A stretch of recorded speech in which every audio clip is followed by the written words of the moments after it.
And you're noting how Nassau County, they'll be moving from there to Brooklyn. And apparently they'll be losing $243 million and nearly 2,500 jobs when they move, even though this 30-year agreement did have the Islanders hampered by not seeing any revenue. You're noting this is going to change the fan base? Yeah, the fan base is going to change totally. Don't ever believe that those economic impact numbers, because they really don't make any sense, and don't believe that 2,500 people were employed by a hockey game.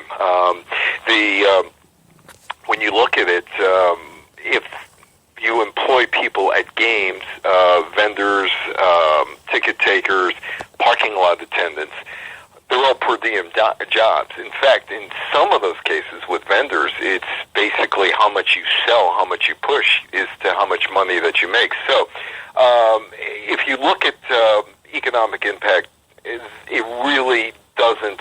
It's all guesstimate, and I could also go with you and say, well, you're displacing money from one area to another area. So I never believe those economic impacts. I covered politics for 5 years, and I live by this rule of thumb: figures lie and liars figure. So there's never been a real economic study of any of this done. And I was talking to Thomas DiNapoli, the comptroller of the state of New York, in 2010. And I was talking to Tom McClyman earlier this year when I was down in Washington from the U.S. Conference of Mayors. And believe it or not, there has never been a real study, a real accurate study on economic impact of sports on the community. Mm-hmm. So a lot of that is just made up, basically? They pull numbers out of the air, yeah. I mean, I don't know what the alleged economic impact of the Super Bowl was in New York. I can't think it was terribly high. Like in New York City, in Manhattan, there was just Super Bowl Boulevard and some stuff over in New Jersey, but they also paid a heavy price to have the Super Bowl there. It wasn't exactly, when you look at it, oh, we're having the Super Bowl here, let's do cartwheels because we're going to make tons of money. Uh-huh. Communities don't make tons of money. Basically, a sports event is you're telling other people we're open for business, come to see us, and maybe we can make a deal with you. That's what it's become. In the old days, it used to be everything was privately owned. Mm-hmm. And it's looking like the Oakland A's are a team that's being impacted by this as well. Yeah, the Oakland A's, that's an interesting situation. In normal parlance, they should be able to take the franchise because it's not moving out of market, it's staying in market, and they should be able to move the franchise from Oakland to San Jose. The stadium is not the revenue generator that baseball wants these days, with luxury boxes and club seats and restaurants and all that other stuff. So you could move them to San Jose, but the San Francisco Giants claim that they were giving territorial rights to San Francisco all the way down to San Jose, and that the A's have territorial rights to East Bay. Now, if you look at it in Chicago, you tell me, because you're there, do the Cubs and White Sox have territorial rights within the market? I believe the Cubs do. No, they don't. Neither one of them does. I mean, because if you look at it, you tell me that the White Sox, we can't market in Evanston or we can't market here or there. I mean, it's laughable, because if you look at it, the White Sox and Cubs, along with the Blackhawks and the Bulls and Comcast, all have equity in that regional television market, regional television channel that they have. In San Francisco, it makes no sense because the A's and the Giants share the market. They share the TV. They're both on Comcast, whatever they're calling it out there in the San Francisco Bay Area. They are on competing radio stations. They're going after the same advertisers. And it just boggles the mind that baseball could say, oh, wait, Oakland, you can't move from here to here. In fact, in the old days, baseball should have told the Mets, no, you got to stay in Manhattan. You can't go to Queens. Shea Stadium open. San Francisco claims San Jose.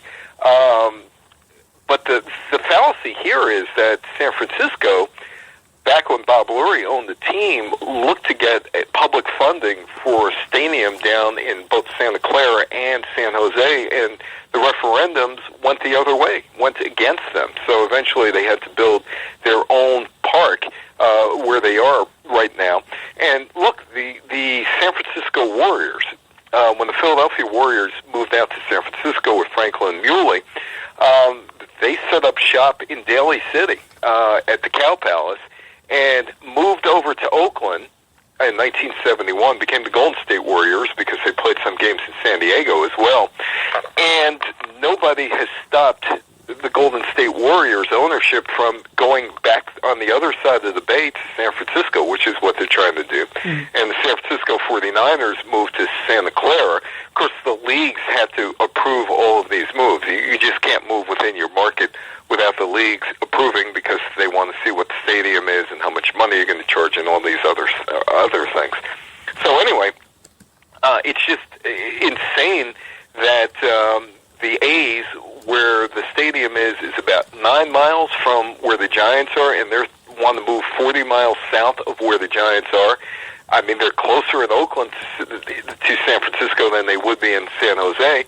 And for 5 years, Bud Selig has had this Blue Ribbon Commission trying to figure out what to do with the Oakland A's. And, hey, Bud, I don't know how much money you're spending on all this, but if you give me 20 minutes and, $1,000, I'll settle it for you.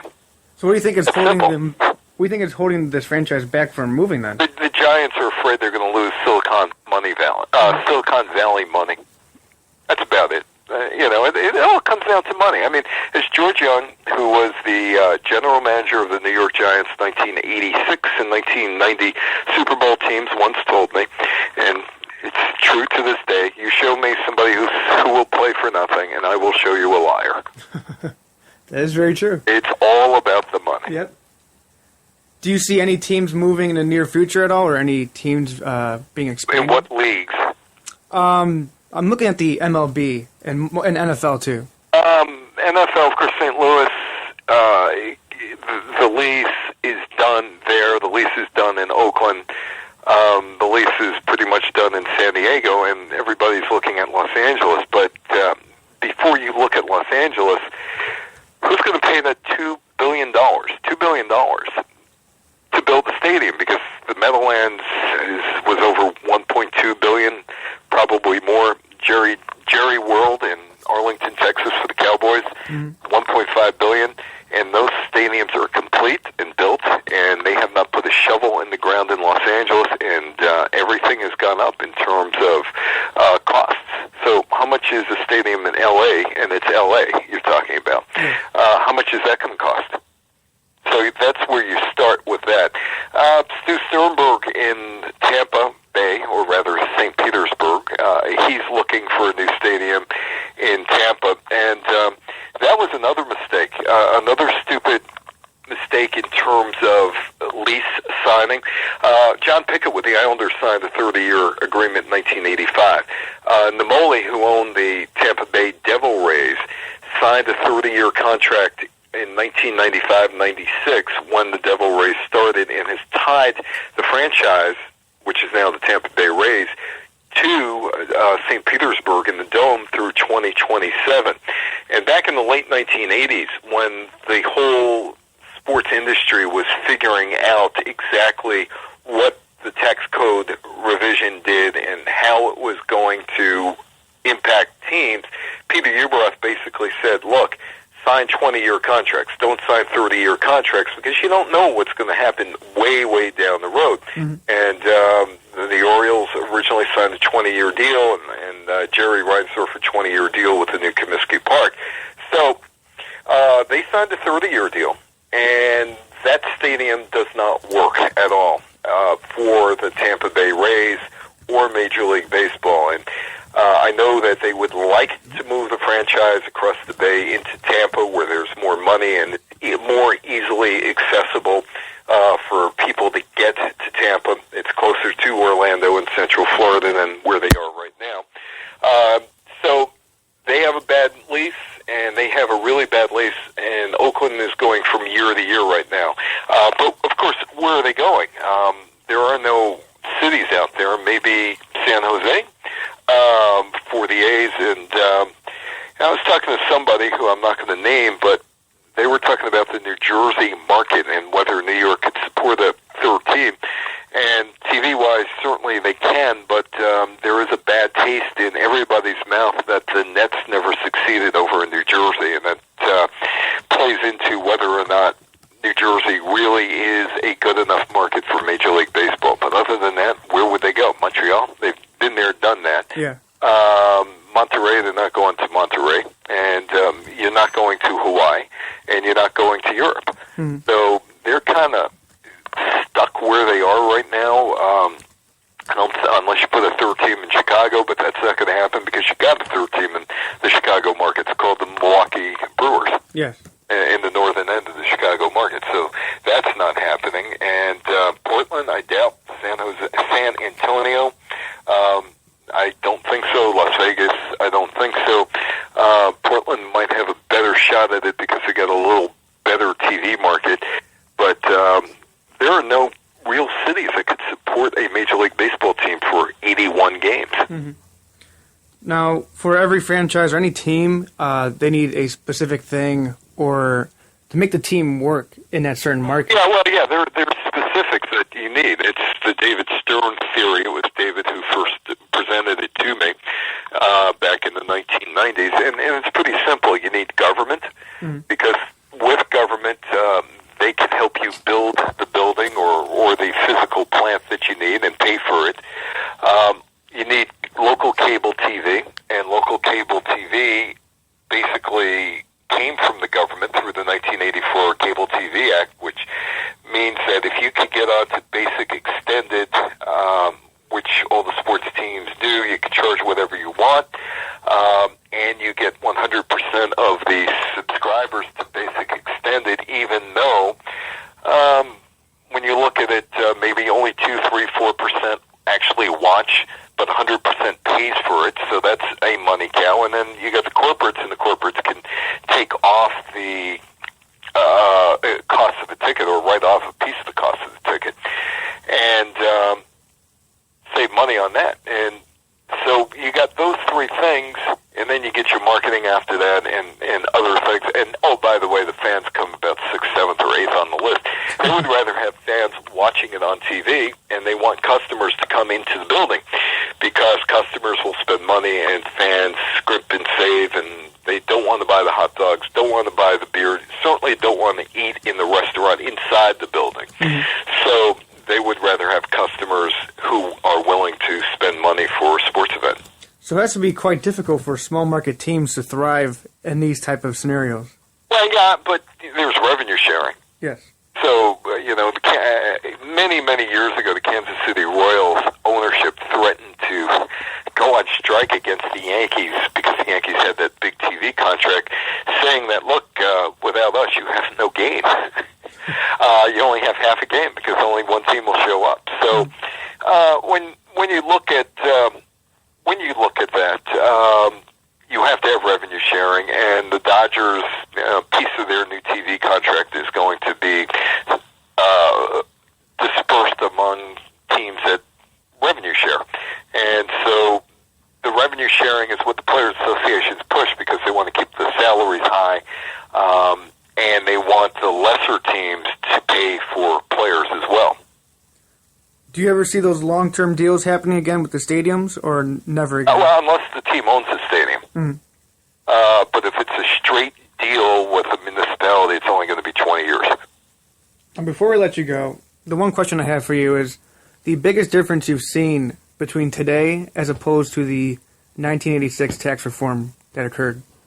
Well, I started my career in the late 1970s doing this, and, back then, if a city opened a new stadium, it was a big deal. The stadiums were multi-faceted stadiums where you could play both baseball and football, and all the stadiums looked alike, whether it's Pittsburgh, Cincinnati, Philadelphia, Atlanta, because the cities wanted as much bang for the buck as possible and wanted to make sure that they could house both baseball and football. and you see the remnants of that are in Oakland. That's the last of the Mohegans, so to speak. San Diego was also, but Padres got a new stadium where they play, and they got that 7-8 years ago. So in those days, the new stadium was a multi-purpose stadium that was to be used year-round. Today, what do you use a football stadium for? 10 games, and then maybe you have a concert here and there. And the sightlines are a big thing. The sightlines at the football stadium, as opposed to the sightlines in a baseball stadium, are two different things entirely. So that's the biggest difference. All the new arenas, you don't have the old Chicago Stadium, the old Boston Garden, you don't have the Montreal Forum anymore, Maple Leaf Gardens. They're all gone. Pittsburgh Civic Arena is gone. And all the buildings pretty much are the same. They're all tall. They all have luxury boxes. They all have restaurants, and they want customers, not fans. The real fans have been priced out, and they are welcome to watch the games, but they have to watch them on TV. Did you ever see this scenario happen again? In Major League Baseball, they signed an agreement in 1990 for teams to renovate or build new stadiums by 94. That was in the minor leagues. Oh, that was in the minor leagues? That was in the minor leagues, yeah. Okay. They forced the minor league teams. I did a TV show on that. Oh, did you? Yeah, I mean, it's up on YouTube. So you could see it on YouTube because I interviewed Jimmy Lee Solomon on that. I also interviewed the owner of a minor league baseball team in Glens Falls, New York, and we also had a New York State Assemblyman on talking about how baseball was so obnoxious doing this to the minor leagues, and they put a lot of minor league cities out of business, which spurred the growth of the independent leagues after that. So Major League Baseball forced the hand of minor league baseball parks. And so Elmira doesn't have a organized, what they used to call in the old days, organized baseball. A lot of cities, not a lot of them, but many cities lost minor league teams, and many minor league cities had to dig into pockets either to renovate or build new stadiums. That's all because of the 1986 tax code reform. But if you go to YouTube, and you can link it on to YouTube, you could have that show, and you could see that show, which was done in 1992-93, where we talked about that 1990 minor league, Major League Baseball agreement. Awesome. I'll definitely attach this to our recent interview. And you also have a new book out. Yeah, it's called The Business and Politics of Sports, 2014 edition. There's the 2010 edition and the 25 edition, 2005, which Harvard has on the library shelves. And I know you went to Columbia. They used it as well. Yes. Then. So they showed good taste back then. And there are two other books, one on the early days of basketball and one on football in the 20th century and how football, and there's a lot of the stuff I talked about with the Cable TV Act and the 1986 tax code reform in that book about how the National Football League went from a coal miner's game to whatever it is today, America's passion. Awesome. Thanks again for joining, Evan. And where can everyone follow you on Twitter? And they can follow me on Twitter or Facebook. I do work with the Daily Beast. Also do some stuff for Sports Talk Florida. So you can find all kinds of stuff. If you do a search on me, I found stuff on me that I didn't even know existed in my life. So. That's the scary thing about Google. You can find anything everywhere. Oh, yeah. Yeah. Well, Evan, thank you again for joining, and I appreciate it and hope to have you on in the future again. We'll speak soon. All right, thanks, Evan. Have a great one. Okay, bye-bye. That was Evan Weiner, sports author and journalist, and you can read his 2014 version of The Business and Politics of Sports. We were talking about the Tax Reform Act of 1986 that was signed into law by President Ronald Reagan, and how the New York Islanders and the Oakland A's are still remnants of that old law, and what it really does to open up that New York Islanders team as they're moving to Brooklyn and breaking away from that awful 30-year deal that hampered them to receive any revenue to improve their team and to improve their lineup as well. Well, thanks again for joining. I am Ryan Neiman. We have another show later today at 7:30 where Jay Sanchez from J No Sports will be joining us talking about the crazy frenzy in the free agency in the NFL that happened the last 2 days, and what surprises happened in there. Follow us on Twitter at FantasyUSports. Catch all of our articles at fsportsu.com. Go to our Instagram at fsportsu. I am Ryan Neiman. Thanks again for listening, and have a great day.